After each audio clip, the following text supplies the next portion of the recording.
Hi అండి. Welcome back to my channel Umashri. Friends, ఈరోజు special వచ్చేసి ఇన్స్టంట్ దోశలు.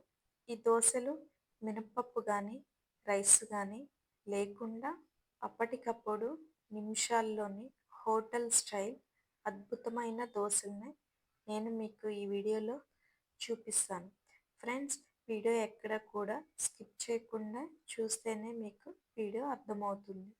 నేను ఇక్కడ ఒక బౌల్ తీసుకొని అందులోని ఒక కప్పు బొంబాయి రవ్వ తీసుకొని కొన్నన్ని వాటర్ పోసి ఒకసారి మామూలుగా అలా కడిగి వంపేయాలి. తర్వాత ఇంకొన్ని వాటర్ పోసి ఆ బొంబాయి రవ్వను ఒక 5 నిమిషాల పాటు పక్కన పెట్టుకోవాలి.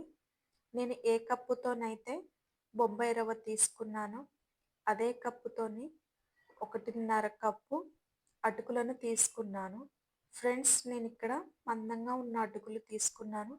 మీరు పలుచటి అటుకులైనా పర్లేదు, మందం అటుకులైనా పర్వాలేదు.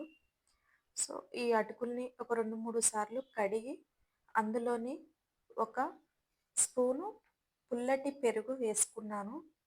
చాలా టేస్ట్ ఉంటుంది ఫ్రెండ్స్. పెరుగు వేయటం వల్ల చాలా రుచి వస్తుంది దోశలకి.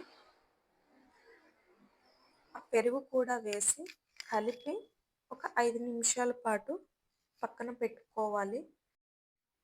మార్నింగ్ టైంలోని హడావుడి లేకుండా ఈ అటుకుల దోశల్ని చేసి పెట్టండి ఫ్రెండ్స్. పిల్లలకి చాలా హెల్తీ కూడా. మన పెద్దవాళ్ళు కూడా తినొచ్చు. ఒకటి తినాలి అనుకున్న దగ్గర 4 పక్కా తినేస్తాము. అంత రుచి ఉంటుంది ఈ దోశలకి. ఈ 5 నిమిషాల తర్వాత ఈ నానబెట్టుకున్న అటుకులను మిక్సీ జార్లో వేసుకోవాలి. అదేవిధంగా ఈ రవ్వను కూడా మొత్తం కూడా మిక్సీ జార్లో వేసుకొని మొత్తం కూడా ఒకసారి గ్రైండ్ చేసుకోవాలి. నేను వీడియోలో చూపిస్తున్న మాదిరిగా గ్రైండ్ చేసుకోండి ఫ్రెండ్స్. మెత్తగా అయిన తర్వాత ఒక బౌల్ తీసుకొని గ్రైండ్ చేసింది మొత్తం కూడా ఆ బౌల్లో వేసుకోవాలి. అందులోని ఒక పావు టీ స్పూన్ అంటే కొంచెం తక్కువ సోడా ఉప్పు, ఒక స్పూను సాల్ట్ వేసుకొని ఫ్రెండ్స్, మినప దోశల కంటే ఈ అటుకుల దోశలు కాస్త పిండి మరీ మందంగా కాకుండా మరీ పలుచగా కాకుండా మీడియంగా ఉండాలి. సో నేను వీడియోలో చూపిస్తున్న మాదిరిగా చూడండి ఫ్రెండ్స్. మరీ పలుచగా లేదు, అలా అని మరీ మందంగా లేదు. సో ఇలా తయారు చేసుకొని స్టవ్ ఆన్ చేసి ఒక ప్యాన్ పెట్టి అందులోని ప్యాన్ వీటెక్కిన తర్వాత సిమ్లో పెట్టి దోశ వేసుకోవాలి. ఫ్రెండ్స్, ఈ దోశ ఆయిల్ లేకుండా కూడా చేసుకోవచ్చు.